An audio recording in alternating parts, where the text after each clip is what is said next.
Dave, after two away games and in particular a lot of travel involved obviously on Tuesday night, how much of preparation since then have been about recovery and how much is it about looking ahead to Swindon? All about recovery. To be fair, this last couple of weeks we spoke about having 5 games in that short period of time. So all about recovery. Like I say, long week, or it's felt a long week in terms of 2 away fixtures, especially after Tuesday. So nice to be back at home and looking forward to the game. Does it feel like there's been a little bit of a lift on the back of Tuesday night, a step in the right direction, if you like? It was difficult not to be a step in the right direction, if I'm honest. Would have been nice to win, but ultimately went there with, I suppose, an objective of, as a minimum, getting a clean sheet, which we did. And on another day, the moments we have in the penalty area can be enough to win you the game. I think we probably went back to what was the start of the season for us a little bit, in terms of individual mistakes, in terms of mistakes in penalty area, both ends, to be fair. And it's always probably difficult to say their mistakes in the attacking penalty area when you don't miss chances, because they're not really mistakes, but I suppose the detail in both boxes go a long way to deciding how football matches are won and lost at this level, and we didn't get those bits right. And probably to a certain degree on Tuesday we got it right in one end and didn't get it right in the other end. And if we had, then you potentially come away with a good away win and 3 points. But like I say, from where we were and what we needed to go into that game and probably objective-wise come out with, it was certainly a positive. And on the back of that now, does this weekend's game become a must-win for your team in terms of really building on that now? When the games become must-win, we're at home, so we'd hope to win all of our home games regardless of who it's against. Is it must-win? No, it's not must-win. Is it in reality of what the league looks like and where we are in respect of the schedule and where we currently sit? But do we want to win? Of course we want to win. And if we're looking at a potential points total from a certain amount of games, or points total for this block of 9 games that we split it into, we want to try and win.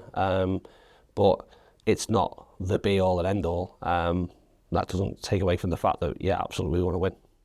It's so tight at the top now when you look at the league table. 4 points between ourselves and 4th, 3 points between 7th and 16th, which really just, I guess, sums up the nature of this division. There's no one really that's putting that consistent run together right now, is there? I've got to be honest, and you may think people may think this is the truth or a lie. I've not looked at the league table for a long time, because for me, like I say, it doesn't really make a difference around what we need to do. I'm aware of what results happen, and you'll always, I suppose, come in on I've said it before, a Saturday or a Tuesday or whatever it is, and think, and maybe some will look beforehand and go, they play against them, what would be a good result for us? And probably on the back of our results, other results have probably been favourable, depending on which way you want to look at it. Like I say, I've no idea what the consequence of that is in terms of what the league table looks like, because there was a point where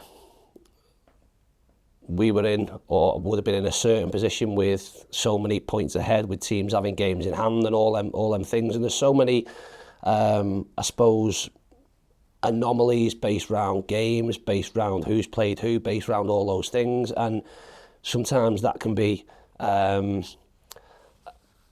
almost a drainer in terms of overthinking things and looking what things look like. Where we sit at the end of April is the only important fact from our perspective. We've been top of the league for a long time, and we want to remain there. But we'll only do that by winning the next game and then preparing for the game after that and winning that game. So that's where my focus has been. I'm not going to let what the league table looks like now affect what we do in terms of our decisions, our mood, our optimism or pessimism, all them things, we've just got to win the next game, and hopefully we can do that tomorrow, and then we'll quickly sweep that under the carpet, learn from it, and look forward to next week's game and what that looks like, and that's where and what I've done for over my career, and I'm not going to change or start to change now. Do you encourage the players to almost follow that same suit in terms of blocking all of that kind of stuff out?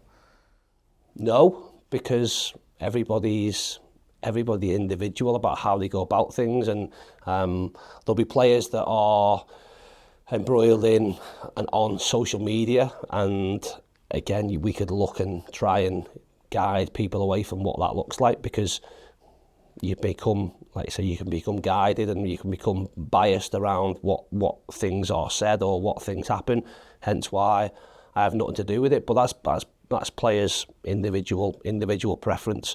As much as you can try and shield and hide them away from what it looks like, unfortunately, it's going to be in your face if you're on, if you're online, if you're on social media. Then there's not very many places to hide. But it's each to their own. Like I say, the way football is now, it's difficult to get away from, and everyone will deal with it in a different way. As long as you can handle that and be able to, it doesn't affect your performance and it doesn't affect your confidence and belief in yourself and in your team, then crack on. Everyone will be, like I say, have their own way of dealing with things, and you have to let the players make them decisions for themselves. Unfortunately, we can't babysit them 24 hours a day. There's a long time spent away from here, and they've got to, like I say, deal that in the best way they can. And as long as they're putting in performances that win those games on Saturdays and Tuesdays, then that's fine. Will Collar going off on Tuesday was obviously a big blow on the day. Have you had the results of his scan yet? Yeah, obviously a big blow. And more for the fact of what Will's sort of gone through, if you like, in terms of coming back, has worked ridiculously hard, and to be on the end of a tackle within the first 20 minutes of a game is, and it wasn't a good tackle, and that ultimately resulted in him coming off. We'd hope that it's an impact injury, and I suppose to a certain degree it is, but there is some damage to his left ankle, similar to what he did on his right ankle the end of last season, and probably very similar to what Ethan Pye has had currently coming into the end of in terms of his injury. So it's going to be longer than we'd hoped, longer than everyone had hoped.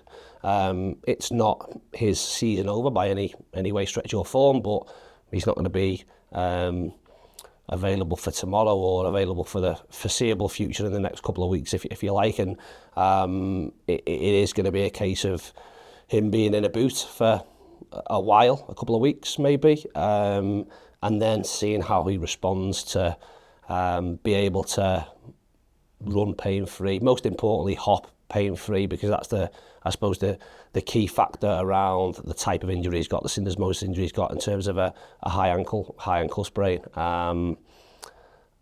So it's not good news because we know how important he is for us. Not good news in the fact that we know what he's gone through in order to get himself fit, and he was in great shape. And I think even in the 20 minutes or so that he's involved on Tuesday, he shows what he adds to our team and what we miss. And unfortunately, we're going to miss that for, like I say, for at least a short time now. Must be so frustrating though, because again, it's another injury where it's not one you can look back on and think, oh, could we have done this differently? It's an impact injury from a poor challenge, which has ultimately ruled him out. Yeah, and listen, we're having a meeting this afternoon around injuries, and I suppose posing each other questions and playing devil's advocate a little bit around what we can do. But if you look at how things have been, I think of all the injuries we've had, and we've had some significant ones this year, I think 3 of them have been in training, and the rest of them have happened in matches. And unfortunately, a consequence of being a professional footballer is playing matches and playing competitive matches where you are exposed to risk. And this season, more than any other I've been involved with, and certainly more than we've got to currently look back, I suppose, over this year and last, the amount of days missed through players with significant injuries is enormous, and you have to look into that. But again, it's a game that's full of variables, and one of the variables has bitten us this year more than we'd have hoped. But in that becomes, like I say, you go one or two ways, don't you? You either use it as an excuse or you see it as a challenge, and I think we have to see it as a challenge, and one person's disappointment becomes another person's opportunity, and we have to stay within that mindset, and we will. In terms of players returning, thinking Ethan, Aki, Campsey and Louis Barry further down the line, do you have a timescale for those guys coming back? Probably in that order. So Ethan first, not too far away, and potential of being involved this weekend, but again, it's more just fitness with Ethan and getting some minutes into him. There's a B-team game early next week, which hopefully we can get him some minutes, and that'll bring him closer. Campsey, potentially Colchester, so the week after, again, he's back outside running. We then look at what involvement he potentially has and what he does next week, and there's an opportunity then possibly for the following weekend to certainly be in the squad. Aki, potentially the week after. Louis and probably Will potentially comes into that thinking as well. Not too far after that. I believe, just in speaking, Louis done his first high-speed running session today, which is a big positive, and is in a good place. There's obviously steps and objectives that he's going to have to tick off in terms of markers before he comes back in with us, but I believe he'll be at the game tomorrow, so it'll be great to see him. And obviously the sooner we have him back and available, I think it will be a huge boost to everyone, because we know the type of character he is and the impression he made when he was here, not just as a player at the start of the season. So hopefully there's positive news. Again, on the back of that, what we've got to make sure, I've said this before, we sort of planned that the window shutting for us would have meant that the squad didn't become unmanageable, but the squad become bigger week on week. At the moment, it seems that we get one back and we lose one, or we get one back and we lose two, and that's not ideal for us. And we have to just keep working and hope that cycle changes itself, and we can get players back, not at the behest of losing others. Just finally, looking at Swindon, I think in the last 4 games we've faced them now, you've come up against a different manager in the dugout, but that identity and that way of playing hasn't really changed. They like to try and play when they can, don't they? Yeah, that's certainly not changed. Like I say, they've changed their shape a little bit. They've lost players. Obviously, 2 players went back from loan in January, which were a huge source of their goals, and then lost a player who was a huge, again, goal involvement in terms of how they went about things. But I suppose unrest in terms of change of manager and personnel, but still the one constant I suppose they've had is Gav, who's in charge now, has been there over the course of all those managers. So he's got his opportunity now to stamp his style on what and how they go about things. They're certainly not as open as they potentially were through the first part of this season, but they're still a threat, still have goals in the team, and still will be expansive and back themselves to look after the ball. So we know where their strengths lie, we know where their weaknesses lie, just as they'll look to things to try and put things in place to cause us problems. So looking forward to the game. Obviously being back at home is great, and we've still got some rights to wrong from our last home performance, if you like, so hopefully that'll be the case. Appreciate your time as always, Dave. Thank you. Welcome. Cheers. Thank you.